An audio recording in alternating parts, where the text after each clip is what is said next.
Moi, c'était mon rêve de petit garçon. Les avions, les fusées, ce qu'il y avait dans l'espace, mais j'ai toujours aimé ça. Quand j'ai commencé dans le domaine spatial, on parlait d'exploration de Mars surtout, mais c'était vraiment dans un horizon très lointain.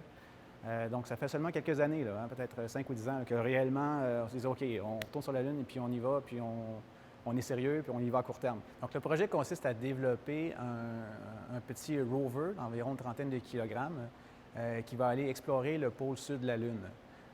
Donc, il va effectuer plusieurs démonstrations de technologie dans l'optique de préparer les futures missions d'exploration lunaire et aussi les futures missions habitées.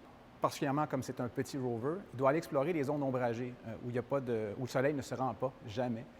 Donc, il fait très, très froid. Et pour un petit rover, c'est encore un plus grand défi parce qu'il va refroidir rapidement.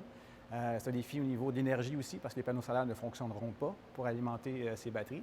Et nous, en plus, comme on fait de la navigation optique en utilisant des caméras, c'est un défi supplémentaire parce qu'on va opérer dans une zone où il fait noir où les caméras ne fonctionnent pas bien. Il faut s'assurer que tout fonctionne du premier coup. Donc, on travaille beaucoup en simulation, beaucoup en laboratoire, comme ici, pour vérifier, valider que nos systèmes fonctionnent bien pour que lorsqu'on est rendu sur la surface, on soit 100% sûr que ça fonctionne. C'est une petite entreprise, on est une vingtaine de personnes, donc c'est sûr pour nous, c'est super excitant. Ça fait partie de cette espèce de mouvement-là qui s'en va vers retourner sur la Lune, mais de façon durable. Pas juste pour y aller 2-3 jours, ramasser des échantillons et repartir.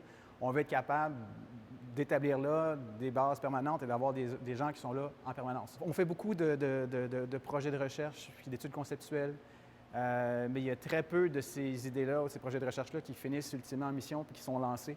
Donc, chaque fois qu'on a un programme qui se rend jusqu'au bout, jusqu'au fil d'arrivée, puis qui est sélectionné pour un lancement, c'est toujours très, très spécial.